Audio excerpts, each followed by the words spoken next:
17ஆம் சங்கீதம். கர்த்தாவே, நியாயத்தை கேட்டருளும், என் கூப்பிடுதலை கவனியும். கபடுமில்லாத உதடுகளினின்று பிறக்கும் என் விண்ணப்பத்திற்குச் செவிகொடும். உம்முடைய சன்னதியிலிருந்து என் நியாயம் வெளிப்படுவதாக. உம்முடைய கண்கள் நியாயமானவைகளை நோக்குவதாக. நீர் என் இருதயத்தை பரிசோதித்து ராக்காலத்தில் அதை விசாரித்து என்னை புடமிட்டு பார்த்து ஒன்றும் காணாதிருக்கிறீர்.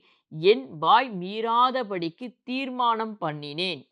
மனுஷரின் செய்கைகளை குறித்து நான் உம்முடைய உதடுகளின் வாக்கினால் துஷ்டனுடைய பாதைகளுக்கு விலக்கமாய் என்னை காத்து கொள்ளுகிறேன். என் காலடிகள் வழுவாதபடிக்கு என் நடைகளை உமது வழிகளில் ஸ்திரப்படுத்தும். தேவனே, நான் உம்மை நோக்கி கெஞ்சுகிறேன், எனக்கு செவி கொடுக்கிறீர். என்னிடத்தில் உம்முடைய செவியை சாய்த்து என் வார்த்தைகளை கேட்டருளும்.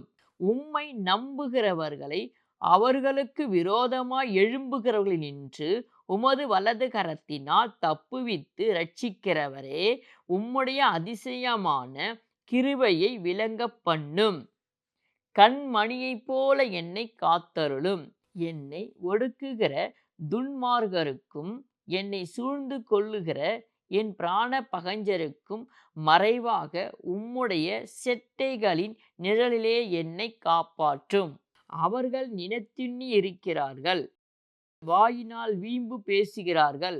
நாங்கள் செல்லும் பாதைகளில் இப்பொழுது எங்களை வளைத்து கொண்டார்கள். எங்களை தரையிலே தள்ளும்படி அவர்கள் கண்கள் எங்களை நோக்கி கொண்டிருக்கிறது. பீறுகிறதற்கு ஆவலுள்ள சிங்கத்துக்கும் மறைவிடங்களில் பதிவிருக்கிற பால சிங்கத்துக்கும் ஒப்பாயிருக்கிறார்கள்.